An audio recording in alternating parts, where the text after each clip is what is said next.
Now this chapter is very important. The chapter is community services. Community services किसको बोलते हैं वो समझने के लिए पहले हम लोग समझेंगे।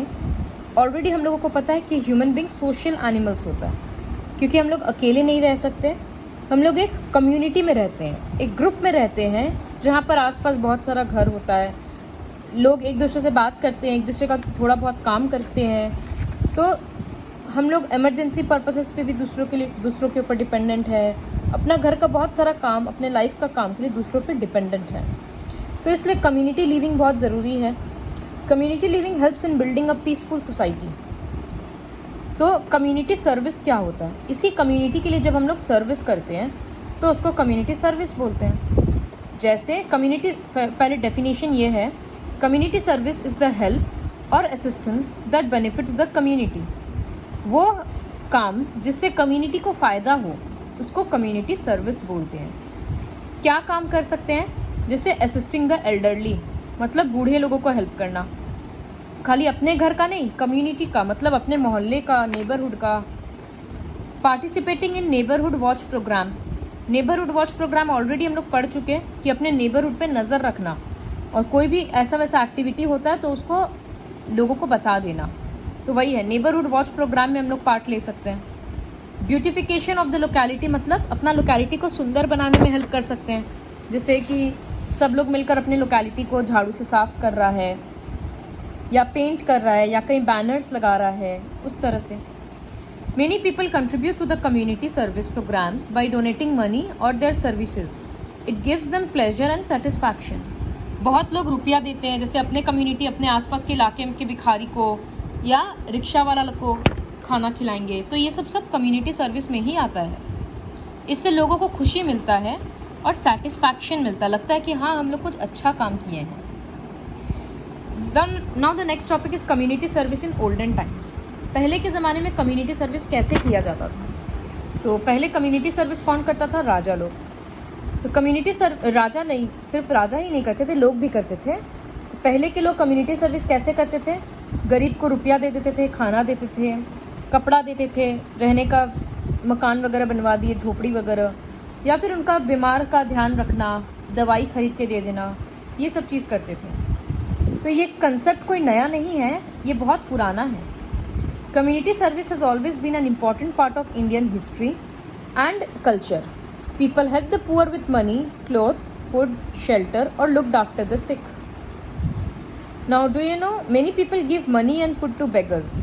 This is not a good practice.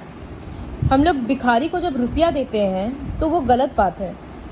भिखारी को रुपया मत दो, उसके बदले हम उन लोग को क्या सिखा सकते हैं? हम लोग कोई स्किल सिखा सकते हैं, स्कूल में एडमिशन करवा सकते हैं, थोड़ा बहुत पढ़ा लिखा सकते हैं। फिर स्किल्स जैसे कॉयर फैन बनाना, मतलब वो फ़ैन वगैरह बनता है, पंखा वगैरह, टॉयज़ बनाना, पेपर बैग्स बनाना, कोई एक सामान बनाना उसको सिखा सकते हैं, ताकि वो खुद बनाकर बेचे और रुपया कमाए। इससे वो रुपया खुद अर्न करेगा, उसको डिग्निटी मिलेगा इससे।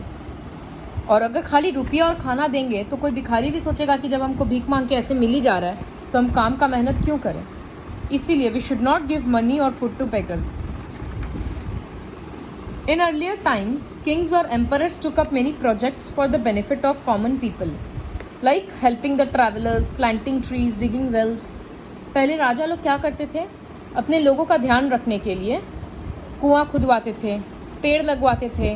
ट्रैवलर्स जो जाना आना कर रहे हैं एक गांव से दूसरे गांव, तो रास्ता अच्छा बनवाते थे। इस तरह से और भी कुछ करते थे, वो हम लोग पीछे पड़ेंगे। तो जैसे comfort of travellers. In olden times most travellers were pilgrims, messengers, soldiers और मर्चेंट्स। पहले लोग शौक से घूमने के लिए नहीं ट्रैवल करते थे, या तो लोग तीर्थ यात्रा पे जा रहे होते थे, या एक राजा का मैसेंजर दूसरा, मतलब कोई मैसेज लेके जा रहा होता था दूसरे के पास। सोल्जर्स थे, या बिजनेस के कारण लोग ट्रैवल करते थे। उनको बहुत हार्डशिप होता था क्योंकि बीच रास्ता में रहने का कोई जगह नहीं, मीन्स ऑफ ट्रांसपोर्टेशन अच्छा नहीं था, बुलक वगैरह यूज़ करते थे। रास्ता में खाने के लिए कोई ढाबा वगैरह नहीं मिलता था, कोई होटल नहीं मिलता था, जैसे कि आजकल मिलने लगा। तो राजा लोग क्या करते थे? धर्मशाला बनवाते थे, जिसको सराई भी बोलते हैं, रेस्ट हाउस, कंफर्ट के लिए। शेल्टर इससे क्या होता था कि अगर वो लोग को ट्रैवल करते करते रात हो जा रहा है तो वो लोग धर्मशाला में रुक कर रेस्ट कर ले रहे हैं। तो ये सब चीज़ वो लोग कंफर्ट ऑफ ट्रैवलर्स के लिए कराते थे। सी इट इज़ रिटन, दोहरा सराई 20 kilometers from Ludhiana is situated at Grand Trunk Road. It was built by Sher Shah Suri for travellers. Trees on roadsides. Ashoka, a great ruler, understood the importance of good roads for the progress of trade as well as pilgrims. He arranged to construct rest houses, dig wells, plant trees on the roadsides for the comfort of travellers. तो ये पूरा paragraph learn करना होगा। इसका मतलब क्या है कि अशोका को पता था, अशोका एक राजा था, उसको पता था कि पेड़ कितना इम्पोर्टेंट है बिजनेस के लिए भी, पिलग्रिम्स के लिए भी, और बाकी लोग, और रोड भी कितना अच्छा, रोड कितना इम्पोर्टेंट है। अच्छा रोड होने से आने जाने में आसानी होगा, तो पिलग्रिम्स और मर्चेंट्स दोनों को ईजी होगा।